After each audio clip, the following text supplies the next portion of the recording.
और अब तेज रफ्तार खबरों के बाद विस्तार से खबरों का रुख करते हैं और लगातार देखिए 11 दिन हो चुके हैं इजराइल और हमास के बीच जंग शुरू हुए और इसी बीच एक बड़ी खबर आपको बता देते हैं। ईरान के सुप्रीम लीडर अली खामेनेई ने धमकी दी है। खामेनेई ने कहा है कि अगर गाजा पर हमला जारी रहता है तो हमास और मुस्लिमों के सब्र का बांध टूट जाएगा और फिर कोई टिकेगा नहीं। तो बिल्कुल एक बार फिर से ईरान की तरफ से धमकी आई है। ईरान के सुप्रीम लीडर अली खामेनेई ने धमकी दी है और कहा है कि अगर गाजा पर हमला जारी रहता है तो हमास और मुस्लिमों के सब्र का बांध टूट जाएगा और फिर कोई नहीं टिकेगा। इससे पहले भी लगातार ईरान की तरफ से ऐसी धमकियां आती रही है, लेकिन जंग लगातार जारी है। दोनों तरफ से जो वार है उसका सिलसिला लगातार जारी है। इजराइल और हमास के बीच जो जंग है लगातार तेज होती जा रही है। आज 11वां दिन और इस बीच ईरान की धमकियां लगातार आ रही हैं। तो ईरान के सुप्रीम लीडर खामेनेई की धमकी, हमास और मुस्लिमों का सब्र टूटेगा अगर इजराइल ने हमले नहीं रोके तो। सब्र टूटा तो फिर कोई नहीं टिकेगा, तो इजराइल को सीधे सीधे धमकी दी जा रही है। इससे पहले ईरान ने यह भी कहा था कि अगर हमास पर हमले रुक जाएं तो फिर बंधकों को रिहा किया जा सकता है। और इस पर बात करने के लिए हमारे साथ हमारे सहयोगी आशीष और इसके साथ ही स्टूडियो में यहाँ कर्नल दानवीर भी हमारे साथ जुड़े हुए हैं। लेकिन सबसे पहले ग्राउंड जीरो आशीष के पास आपको लिए चलते हैं। और आशीष, क्योंकि ये जो जंग है इसमें लगातार नए नए मोड़ आ रहे हैं और अब सीधे तौर पर इस जो ईरान है उसकी एक और धमकी, सीधे सीधे ये कहा जा रहा है कि अगर हमले नहीं रुके तो अंजाम बुरा होगा।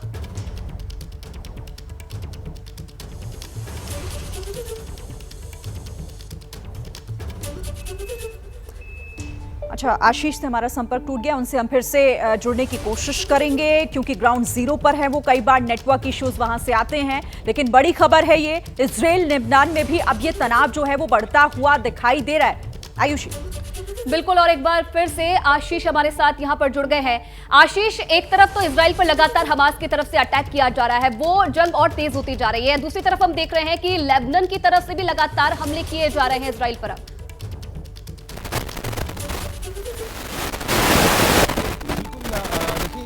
प्योर जिसे आप देखते हैं कि टैक्टिक्स बहुत बड़ी जियोपॉलिटिक्स शामिल है।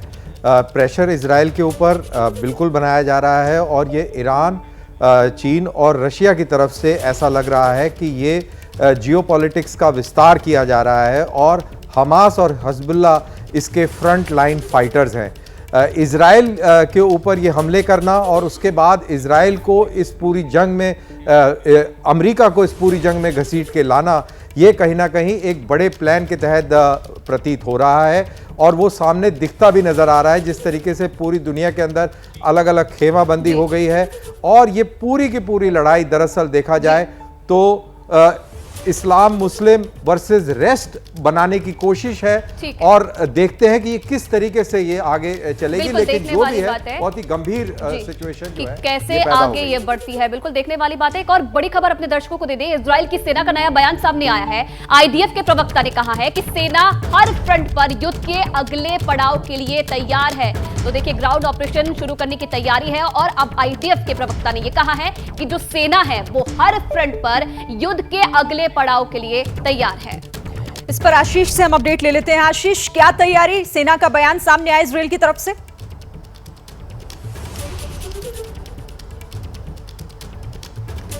देखिए, इस तरह के बयान को लेकर जो हम पिछले 5-7 दिनों से तैयारियां भी दिखा रहे हैं ग्राउंड पर, लेकिन ये एक फाइनल पॉलिटिकल ऑर्डर जब तक नहीं आएगा तब तक ये इस तैयारी को और ज़्यादा जो फाइनल फिनिश कहते हैं वो बस दिया जा रहा है। यानी कि आप ये मान के चलिए कि 90-95% तक तैयारी और तैनाती कर ली गई है। वो जो लास्ट में 1-2% और बेहतर करना, टैक्टिक्स बनाना, टैक्टिकल ऑपरेशन के लिए किस तरह से आगे बढ़ा जाए, इंटेलिजेंस ज़्यादा गैदर किया जाए, ये सब प्रोसेस चल रहा है। तो तैयारी और तैनाती इजरायली डिफेंस फोर्सेस की तरफ से पूरी है और बहुत ज़्यादा आपको ज़रूरत है नहीं गाज़ा पट्टी पर अगर पूरा कैप्चर करना होगा तो, और बहुत ज़्यादा नंबर्स में भी आपको अंदर जाने की ज़रूरत नहीं, क्योंकि जितने ज़्यादा नंबर्स के साथ आप जाएंगे उतना ज़्यादा आपके भी, यानी कि इजरायली डिफेंस फोर्सेस के भी नुकसान होने के चांसेस हैं। लेकिन जो हिजबुल्लाह वाला फ्रंट है उसने डाइवर्ट कर दिया, यानी कि लेबनान की तरफ से, जो कि नॉर्थ उत्तर इजराइल का हिस्सा है। तो न केवल दक्षिण, यानी वो फाइनल पॉलिटिकल ऑर्डर का इंतजार है, लेकिन सेना अपनी तरफ से पूरी तरीके से तैयार है। बहुत शुक्रिया आशीष फिलहाल इस जानकारी के लिए। और इसी बीच एक और बड़ी खबर आपको बता देते हैं। खबर यह है कि जॉर्डन ने इजिप्ट को चेतावनी दी है। शरणार्थियों को लेकर यह चेतावनी जॉर्डन की तरफ से दी गई है। हमारे देश में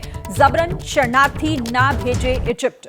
तो बड़ी खबर इस वक्त की, जॉर्डन ने इजिप्ट को चेतावनी देते हुए कहा है कि शरणार्थियों को हमारे यहां ना भेजा जाए। नमस्कार, स्वागत है आपका एबीपी न्यूज पर। मैं हूं आपके साथ शीरी। नमस्कार, मैं हूं आपके साथ आयुषी नेगी। खबरों को आपको विस्तार से दिखाएंगे। शुरुआत करेंगे फटाफट खबरों से।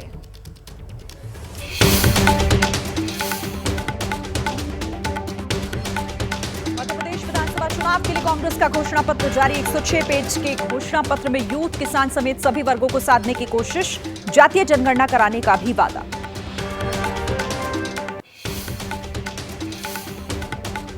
कांग्रेस के घोषणा पत्र पर शिवराज सिंह चौहान का तंज, वचन पत्र को बताया झूठ का पुलिंदा। कहा, पहले किए वादों को आज तक पूरा नहीं कर पाई है कांग्रेस। राजस्थान चुनाव से पहले बीजेपी का बड़ा दाव। विश्वराज सिंह मेवाड़ और भवानी सिंह कालवी बीजेपी में शामिल। अर्जुन मेघवाल, सीपी जोशी और अरुण सिंह की मौजूदगी में पार्टी की सदस्यता ली। वीडियो कॉन्फ्रेंसिंग के जरिए पीएम मोदी ने ग्लोबल मैरीटाइम इंडिया समिट के तीसरे संस्करण का उद्घाटन किया। 23,000 करोड़ रुपए से अधिक की परियोजनाओं का उद्घाटन और शिलान्यास।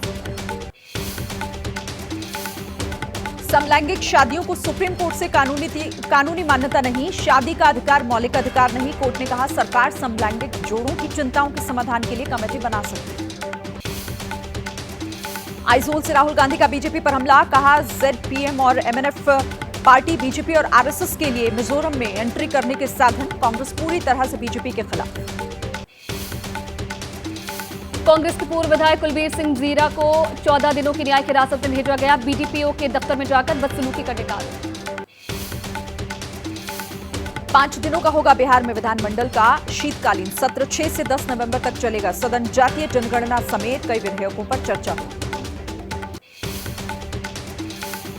एक्शन में इनकम टैक्स विभाग गोरखपुर, बनारस और बिहार के कई शहरों में छापेमारी। बिहार के एक बड़े नेता के करीबी कारोबारियों के ठिकानों पर रेड। वाराणसी में सर्राफा कारोबारी के ठिकानों पर इनकम टैक्स की दबिश। साथ में स्थानीय पुलिस भी मौजूद, जांच जारी।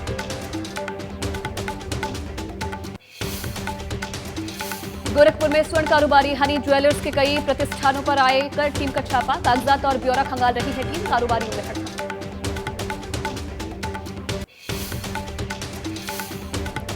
एमपी के सीहोर में आयकर विभाग की छापेमारी। बुधनी की ट्राइडेंट कंपनी में छापा। करीब 60 गाड़ियों से पहुंची थी।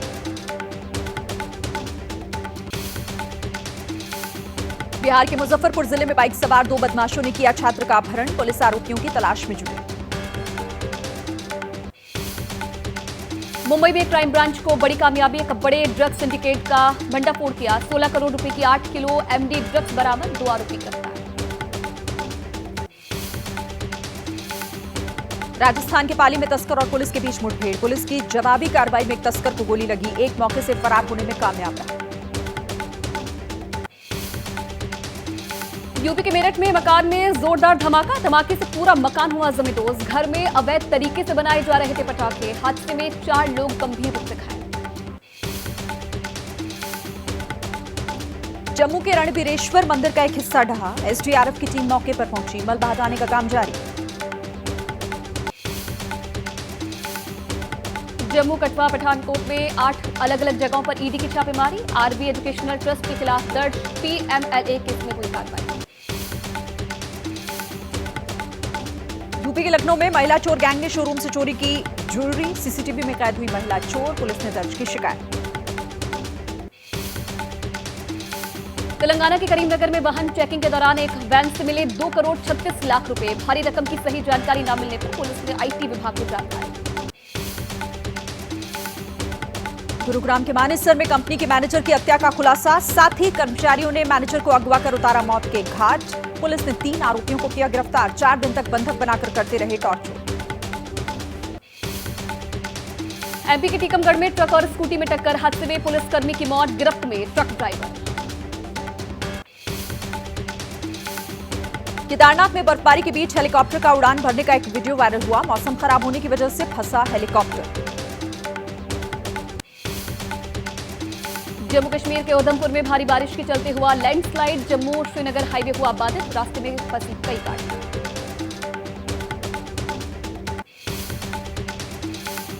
जम्मू कश्मीर के रामबन के पास NH-44 हुआ ब्लॉक, लगातार बारिश की वजह से बढ़ी परेशानी। बांदीपोरा में लगातार हो रही है बर्फबारी, करीब 3 इंच तक गिरी बर्फ। बांदीपोरा गुरेज मार्ग पर 2 दिन से ट्रैफिक हुआ बंद। बदले मौसम के बीच उत्तराखंड के हेमकुंड साहिब में गिरी बर्फ, पूरी घाटी बर्फ की सफेद चादर से लिपटी। जम्मू कश्मीर घाटी के ऊंचे इलाकों सोनमर्ग, गुलमर्ग में हुई भारी बर्फबारी। कश्मीर के मैदानी इलाकों में हो रही है बारिश, पारा लोग।